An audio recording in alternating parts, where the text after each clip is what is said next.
राधा स्वामी सारे बहन भाइयों का स्वागत है आपका हमारे चैनल अनु मनु कलेक्शन और बुटीक पे। अगर आप नए हो तो हमारे चैनल को सब्सक्राइब कर लेना और बेल आइकन बटन दबा देना, जिससे हमारी वीडियो का नोटिफिकेशन आप तक पहुंच जाए और आप अच्छे से हमारी वीडियो का लाभ ले सके। तो मैं आपको आज बताऊंगी भी, आपने अगर प्लाजो या पैंट जो भी आप सिल रहे हो उसमें आपने लास्टिक किस हिसाब से डालना है। डाउट यही होता है कि हमने सब कुछ तैयार कर लिया लेकिन हमें ये नहीं पता कि हमें लास्टिक कितना डालना है। उसके ऊपर ये वीडियो रहेगी, लेकिन वीडियो को लास्ट तक जरूर देखना, जिससे आपको इस चीज की हेल्प मिले कि आप हमसे ये सीख पाए कि आपने प्लाजो में पैंट कितना डालना है। भी आपके अलग अलग साइज के हिसाब से आपने तैयार किया है तो उसको कैसे हमने तैयार करके उसमें पैंट पर जो रबड़ होता है उसको कैसे अटैच करना और कितना करना है, इसके बारे में ये जानकारी रहेगी। लेकिन आप हमसे जुड़ना चाहते हो और आप बिगिनर हो तो वही बातें हैं जो हमारे चैनल को सब्सक्राइब करें। यूट्यूब पे वही चैनल है जो अनु मनु कलेक्शन के नाम से है और यूट्यूब पे भी है, तो आप उसका लाभ जरूर ले सकते हैं। लेकिन मैं बार बार आपको बोलती हूँ, अगर आप मेहनत और लगन से काम करोगे तो बहुत अच्छे से अपनी वीडियो को अपने काम को आगे तक लेके जाओगे। मेरा काम यही है कि वीडियो बनाने का भी आपको कम से कम इस चीज में हेल्प कर पाऊँ कि भी मैं जो वीडियो मैं जिससे काम बना रही हूँ अपना, तो अब मेरा नाम किस हिसाब से चल रहा है उस हिसाब से मैं आपको बताती हूँ कि अब मैं किस हिसाब से मेहनत करके यहाँ तक पहुंची हूँ और आप भी आगे तक पहुंच सकते हो। लेकिन बात यही रहेगी कि आपने जो अपनी लगन बना के रखनी है उससे आप आगे तक अपना काम को ले जा सकते हो। बार बार मैं ये बात दोहराने की मेरे को जरूरत नहीं है कि आप बिगिनर हो और मेरे से कुछ सीखना चाहते हो तो जरूर सीखें, लेकिन छोटी छोटी वीडियो भी आपके लिए बहुत काम की होती है। मैं रोज एक वीडियो अपलोड करती हूँ, उसके ऊपर भी आपका फोकस होना चाहिए कि बड़ी वीडियो से आप सीख पाओ। कोई भी वीडियो आपको एक बार में समझ नहीं आती, 2-3 बार आप देख लेना और उससे आपको अच्छे से समझ आ जाएगी। लेकिन मैं आपको बहुत आत्मनिर्भर बनाने के लिए आपको जोर दे रही हूँ कि आप अगर गाँव से हो तो आप एक कम से कम परफेक्ट लेडी या लड़की हो, जिस तरह भी हो, लेकिन आपको अपने ऊपर आत्मनिर्भर बनना है और आप किसी का सहारा बन सकते हो और आप अच्छे से काम करके दिखा सकते हो कि मैं अच्छे से बुटीक चला सकती हूँ। बच्चों के साथ साथ करके काम करने के साथ साथ आप बहुत कुछ कर पाओगे। जिस हिसाब से भी आप काम करना चाहते हैं, सिलाई को छोटा मत लीजिए, तो आप आगे तक लेना चाहते हो तो सिलाई को पूरे प्रॉपर तरीके से सीखें और जाने कि आपने क्या कुछ है। अगर आप कमीज भी सिलोगे उसके 10-12 टॉपिक है, वो मैं धीरे धीरे एक वीडियो बनाती रहूंगी, तो जिससे आपको मैं बताती रहूंगी। जिस हिसाब से भी आप काम कर रहे हो उस हिसाब से आप आगे लेके जाएं। तो जैसे मैं एक बार आपको उस लास्टिक वाली बात बताने से पहले मैं एक बार बता दूं, अगर आप सोचते हो कि कमीज तो ऐसे सिल जाएगा, लेकिन कमीज में इतने टॉपिक होते हैं। मैं हर एक टॉपिक को आपके पूरी कोशिश करूंगी काम के साथ साथ मैं आपको उस टॉपिक पे बात करने के लिए जरूर वीडियो बनाऊं जिससे कि मेरी वीडियो के ऊपर मैं आपको बताऊं। पहली वीडियो मेरी रहेगी गला तैयार करने के बारे में। मैं अलग अलग सूटों पे दिखाऊंगी, क्यों उस सूट को तो मैं रोक कर नहीं रख सकती भी जिस वीडियो पे मैं आज बनाऊं, कि उनका सूट टाइम पे देना होता है। भी ये 10 दिनों की वीडियो लगातार बनेगी तो एक सूट को हम नहीं रख सकते भी। जैसे मैंने आपको एक दिन गला बता दिया, शोल्डर की कटिंग बता दी, आर्म होल की बता दी, उसमें सिलाई में अटैच करने की बता दी, जो जोड़ी है उसको फोल्ड करने का तरीका बता दिया, बाजू को अटैच करने का तरीका बता दिया। भी मैं धीरे धीरे कितनी भी वीडियो लंबी बने, लेकिन मैं एक टॉपिक को उठा के आपको अच्छे से समझाऊंगी। उसके बाद में मैं सलवार का टॉपिक उठाऊंगी। सलवार में हमने आसन कितना लेना है, बेल्ट कैसे डालनी है, जो प्लेटें हैं उसको कैसे लेना है, मोरी का डिजाइन है वो कैसे बनाना है, मोरी को अटैच कैसे करना, बुकरम कौन सी लेनी है, उनके ऊपर बनाऊंगी वीडियो। मैं जोर दे के आपको कहती हूँ कि आप अपने हिसाब से और लोकेशन के हिसाब से काम सीख जाओ।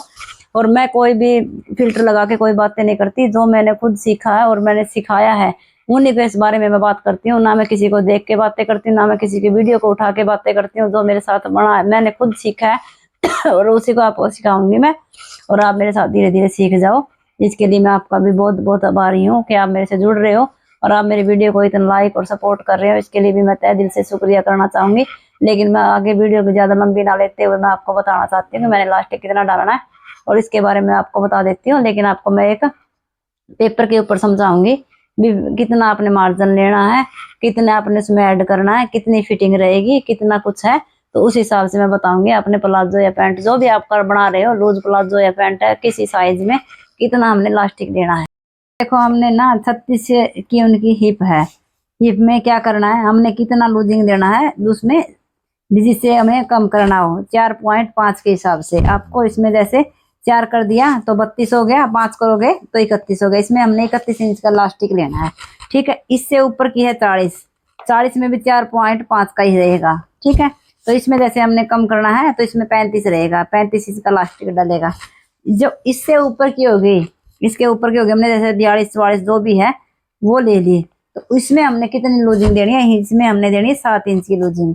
क्यों देनी है, क्यों ये इसकी फिटिंग के हिसाब से इतनी लूजिंग चल जाएगी इसमें। क्यों जितना भी हमने आगे जितना भी माप हैवी होता चलेगा तो उसके हिसाब से हम ज्यादा इसमें इलास्टिक कम करते चले जाएंगे। जैसे 7 इंच का हो गया, अगर 50 की है तो हमने 7 या 8 कर देना है।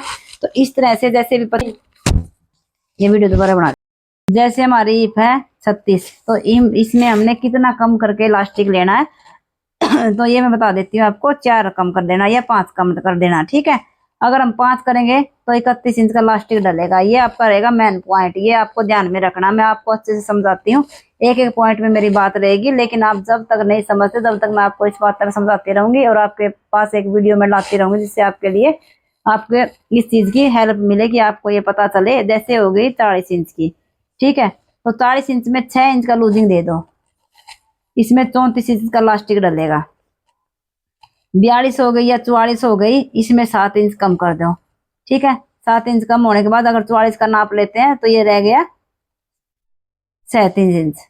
इसमें 37 इंच का इलास्टिक चारों साइड लगाना है। इलास्टिक ऐसे नहीं कि आगे वाला नहीं, ऐसे माप के इलास्टिक ऐसे लगाना। अभी 37 इंच में आपको अच्छे से एकदम दिखा देती हूँ, पर जो मैं आपको बताती हूँ भी हमने कैसे लेना है, आप समझ जाओ भी मेरे को 37 ऐसे मापना है, ऐसे नहीं मापना। अगर आप बिगिनर हो तो आपको अच्छी तरह से समझने की जरूरत है भी हमने का इस तरह इलास्टिक लेना, हमने इस तरह से इलास्टिक लेना है। 37 इंच देखो, ये 37 इंच पे है, देखो इस 37 इंच पे ऐसे इलास्टिक लेना हमने। अगर 44 की उनकी हिप है तो ठीक है। जैसे हो गई 32 की या 30 की, इसमें हमने 3 इंच ही वो करना पड़ेगा, ठीक है। जितना भी कम होता चला जाएगा, 28 है या 30 है, जैसे भी है, इनकी भी 3 इंच चल जाएगा। अगर आपकी है 20, 24, 26, जो भी 20 तो मिलेगी नहीं किसी की, अगर बच्चा है तो अलग बात है, 28 तक इसमें 3 इंच चल जाएगा, ये आपका रहेगा। अगर 44 है तो 37 इंच का इलास्टिक डालो, 7 पॉइंट उसमें कम कर दो, ठीक है। अगर 40 है तो उसमें 6 माइनस कर दो, 34 रहेगा। अगर 36 है तो इसमें 4-5 कम कर दो, ये 31 रहेगा। लेकिन जितना भी कम होता चलेगा तो उसमें हमने कम ही लेना है। जैसे हमने ले लिया 28 की ले लिया, 28 में हमने 3 प्लस कर देना, तो 25 का इलास्टिक डालना है।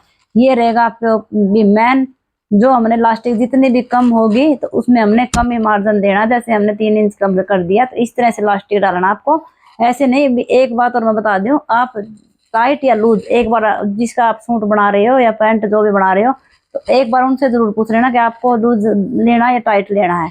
अगर टाइट लेते हैं तो 1 और इंच बढ़ा देना, ठीक है। अगर 7 है तो 8 कर देना। अगर आप वो सोचते हैं भी नॉर्मल होना चाहिए तो उसका 7 इंच लेना, जिसकी 44 की हिप है। तो ये रहेगा मैन। अगर आप प्लास्टिक डाल रहे हो तो आपने को मैं अच्छे से बता दिया, 34, 36 जो भी है उसमें 4 प्लस कर माइनस कर देना। अगर 40 है तो 6 कर देना, 44 है तो 7 कर देना, और 50 हो तो अपने हिसाब से हो जाएगा। लेकिन जो 26, 28, 30 है तो उसमें आपने देना 3 इंच का, 3 इंच प्लस कर देना उसमें से, तो अपने आप निकल आएगा। अगर आप इस हिसाब से इलास्टिक डालोगे तो आपकी दिक्कत नहीं आएगी पैंट प्लाजो में, ना आपके दिमाग में चलेगा कितना इलास्टिक डालना है, कैसे डालना है। डाल के भी आपको दिखाऊंगी कि आप कितनी फिनिशिंग से इलास्टिक डाल सकते हो। लेकिन आपको ध्यान रहे भी आपने अगर एक बात और मैं बता दूं, कई बार कोई बोलता है कि बुकरम कहाँ बनाना है, उसके ऊपर मैं वीडियो बनाऊंगी। अगर आपने आगे से बुकरम लगाई है, पीछे से लगाना है रबड़, तो उसके हिसाब से मैं बताऊंगी आपको भी आपने कितने बुकरम लेनी है और कितना आपने इलास्टिक लेना है, उस हिसाब से भी आप समझ पाओगे। लेकिन वीडियो को लंबा ना ले जाते हुए तो मैं यही वीडियो को खत्म करती हूँ, और आप एक बार ये समझ जाओ। तो अगर मैं पूरी बातें एक दिन में बताऊंगी तो ये खिचड़ी बन जाएगी, तो आपको समझ में नहीं आएगी। लेकिन आज इतना ही समझ जाना कि हम इलास्टिक कितना डालना, और अच्छे से समझोगे तो अगर आप एक बार नहीं, 2 बार नहीं, 3 बार इन वीडियो में समझ जाओगे। लेकिन आप बिगिनर हो तो मेरे से जुड़ के आप कुछ ना कुछ सीखना चाहते हो तो जरूर जुड़ें और सीखें। मैं आपको अच्छे से सिखाऊंगी, ये कोई दिक्कत है नहीं। अगर आपको कमेंट करके पूछोगे तो आपके कमेंट का रिप्लाई दूंगी। लेकिन एक वीडियो हमारी रोज आती है जो आपके लिए बहुत ही खास होती है। आत्मनिर्भर बनो, मैंने भी यहाँ तक पहुंची हूँ तो आगे आप भी पहुंच सकते हो। मैंने किसी को, हाँ मेरे परिवार में था जिससे मैंने सिलाई सीखी है, लेकिन मैंने अपना गुरु कोई नहीं बनाया। मैंने भी छोटी छोटी चीजों को उनके ऊपर प्रैक्टिस कर करके उन चीजों तक पहुंची हूँ। आप क्यों नहीं पहुंच सकते? आजकल तो फोन का जमाना है, आप कुछ भी डाउनलोड करो और मिल जाएगा। लेकिन आप अच्छे से सीखो, इसके लिए मैं बहुत बहुत आभारी आपके, आप हमारी वीडियो को इतना लाइक सपोर्ट कर रहे हो।